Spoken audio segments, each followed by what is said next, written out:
There's more of you than last year. This is even more fantastic. Take a number, get in line. Good afternoon, everyone. Thank you so much for sticking around for the tail end of this year's 31st annual Sakura Matsuri. As some of you know, my name's Uncle Yo. I'm a geek-specific stand-up comedian. And what does that mean? I have a very strange side hobby. This is our third year of celebrating a very strange tradition that started over in Japan, and we just sucked it right over and made it our own. It's called cosplay. It's part costume, but it's a whole lot of playing. It's dressing up as the character that represents what you want to see in the world. Being the change that you want to see in the world. Everyone today has had this fabulous opportunity here at the Matsuri to see a lot of Japanese performance, to see the taiko drums, to hear the music, to taste some of the food, to see some of the dancing. And there's a whole other underground society going on in Japan. It's not body sushi. It's something a bit cooler. It is an entire convention dedicated to manga, the Japanese art of storytelling through comic strips. It's also through anime, which is their version. Yes, you can call it cartoons, because it is animated. Exactly. There are entire conventions, weekend-long exhibitions of people coming out dressed as their favorite characters. Everyone that I have behind stage is not just a costume, is not just a character, it's a story. Anywhere from a week to maybe almost a year in construction. Because I have a showstopper at the end that I promise you is more than meets the eye. Hell yeah. Cosplay for me is the embodiment of something unbelievable. It's one of the greatest contributions that we have as people. Creation. It is a passion that never goes out of fashion. Just creating something. Just a line on a paper, what it represents. Taking a character that you saw on a screen somewhere, on an LCD monitor, taking somewhere that you saw online, you saw on a comic strip, you saw on television and thought, I could do that. Making it, wearing it, bringing it out. That's the kind of creation that always motivates me year after year to do these shows. I have backstage, I have ninjas, I have warriors, I have princesses, I have femme fatales, I have people from an age that has never existed and a future that we will one day see, hopefully. Recently got in touch again with a friend of mine from high school who grew up like me, growing up on Saturday morning cartoons, Sunday morning cartoons, as well as every summer that meant a new Disney show, a new Disney movie.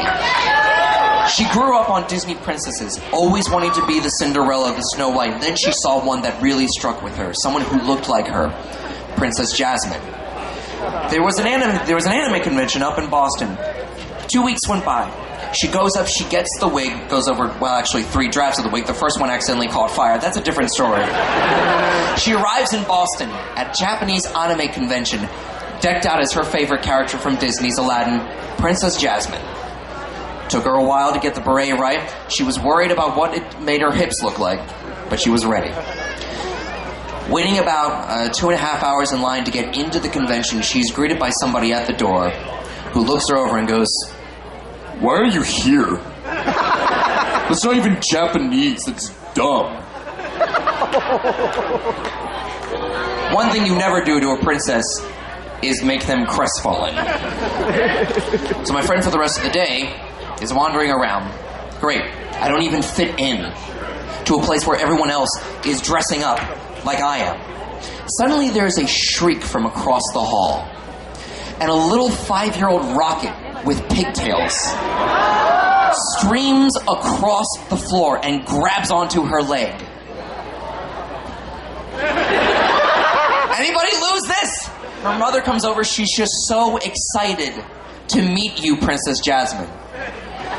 After a couple photos, the mother escorts the girl away and whispers, and the girl is screaming, "I met a real princess. I met a real, live princess." Wow. Those are the moments that I live for at masquerades, that I live for at these costume shows, that I live for at these weird little conventions. Somebody saw something, knew it wasn't real, and said, "I can do that. I can be that. And I'd look good doing it." Ooh, hell yeah. With that being said, I'd like to introduce you to some of my friends backstage. Ladies and gentlemen, welcome to the 2012 Cosplay Fashion Show here at the Sakura Matsuri in the middle of good old Brooklyn, the Botanic Garden.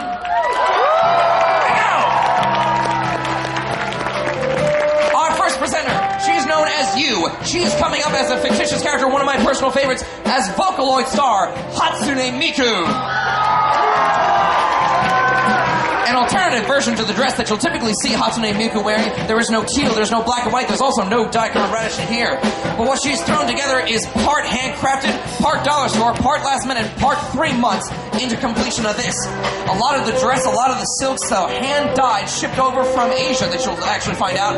So in addition to waiting about maybe 3 or 4 months for the shipment over, this costume took about 2 weeks in advance. Notice the hand printing on the cherry blossoms, notice the stockings, pay close attention to the medals, and the hat. In addition to the wig, another week in dyeing and practice.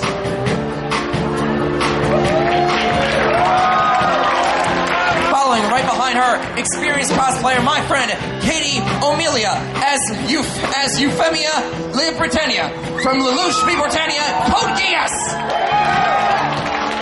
Stylish and simple pink and white, you see how striking the contrast can be.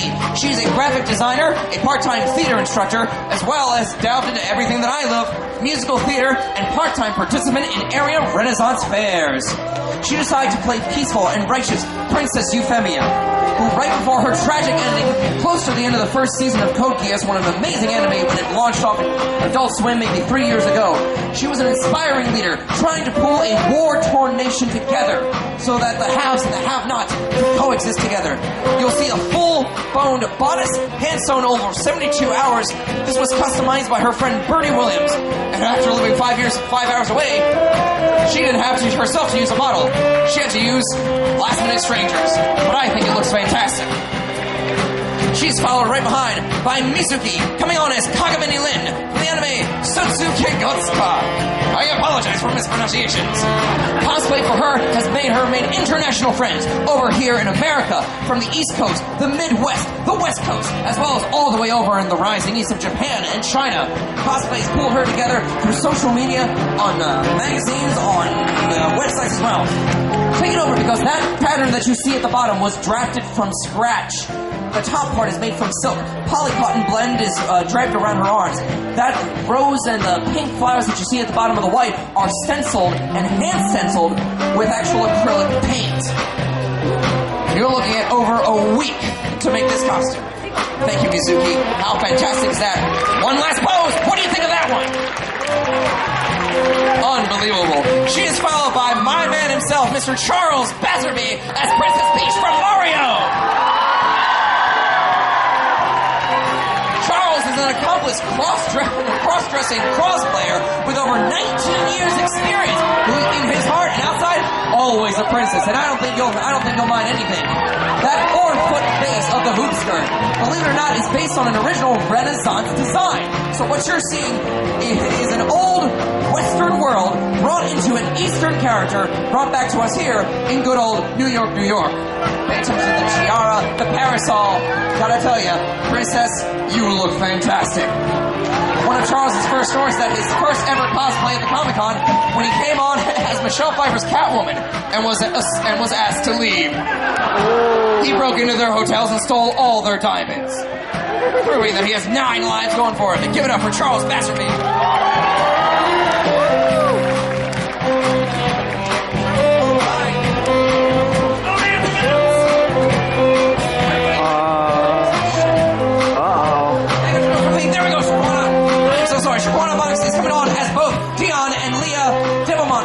The anime Le Chevalier d'Eon. It is French Revolution with zombies. There is nothing wrong with that. She wanted to come as one character, then she wanted to come as 2, so she decided, I'm going to be both at the same time. An incredible mix of male and female, brother and sister coming together. On the blade, which is custom, has been spelled out in puffy paint, Sic Nomen Dom Benedictum, which I can only presume is Latin for zombie gonna die. That costume cost over $200 as half a hoop skirt design. Was premiered 4 years ago at the New York Anime Festival, and that just looks fantastic. Thank you, Shaquana. Told you, you never know where they're gonna take it. Give it up for Sarah Sienna, coming on as Amy Rose from Sonic the Hedgehog.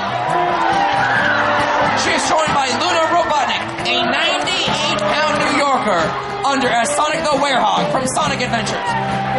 Pay very close attention to that hammer because that is a decorated dog food container with painted pie tins. The entire thing weighs maybe half a pound, and boy, can she swing that and the skirt. This costume was a solid week of about 5 hours a night working on the boots, working on the skirt, and was premiered at Comic-Con earlier this year. This was a mother-daughter collaboration, and she could not bring it together without the help of her mother. Somebody has broke the Starbucks. We don't see Tails. I don't see Knuckles. It's my man originally, the blue speedster himself, Sonic the Werehog. Sonic the Hedgehog goes dark in this version of the game. Now what you're looking at is about $1,000 worth of puff, worth of fluff. Originally debuted in 2010 at the Comic-Con. You're looking at fun foam or around for the shoes or on the ends of her fingernails as well as those vicious fangs. You're looking at black chevron and white foam around for the eyes that she can just barely see out of. Over 120 hours went into the completion of this costume. This is her first attempt at doing a full-body form suit, and I think you'll agree, it looks pretty fantastic. Now that headpiece weighs about 10 pounds and is not only part motorcycle helmet, but also part duct tape, part foam, part glue, part safety pin. Here's hoping she does not pass out from heat stroke. A lovely duo, blue and pink. They are followed by cosplay veteran Elizabeth Fong. I'd like to bring her on as Leah de Beaumont from the anime Le Chevalier d'Eon. French Revolution and zombies. What is wrong with that sentence? Now, the original dress that you'll see is recycled from an old hoop skirt from a previous costume that won her Best in Show a few years ago. The chemise is a very special fabric that you'll notice in the pose. You'll notice the blue and the white lace. It's an 18th century style corset, along with pockets that have been built into the hoops, because the princess needs her snacks. You'll notice that the quilted petticoat beneath, well, actually, she's hiding the quilted petticoat. Most of this costume is even beneath what you see. You're talking about an 82 pieces of original boning, 24 hand-stitched eyelets along the skirt alone. This is 10 yards of silk draped polonaise style. Thank you, Elizabeth. You've seen her perform with Japanese pop star Rennie Memorial. You've seen her as the maze popping around. She is Erika Kote, and she's coming on as Ronka Lee from Macross Frontier, one of my favorite giant robot anime series. Ronka's a shy, quiet, but strong-willed and determined pop star wannabe who follows in the footsteps of a mighty intergalactic pop star named Cheryl. Her story, she is able to pull fans and friends together despite the conflict and the cosmic battle going on around her with giant robots. Robots are awesome. I'm gonna throw that out there. This costume was premiered at Anime Next and Comic-Con for the last year. Usually Lolita, you have to admit, she does the skirt justice.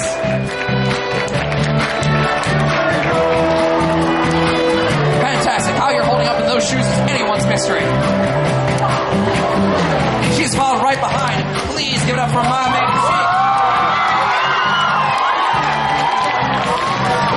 Gabriel Falcon brings us the mysterious, whip-wielding, dagger-darting warrior from the Legend of Zelda game Ocarina of Time.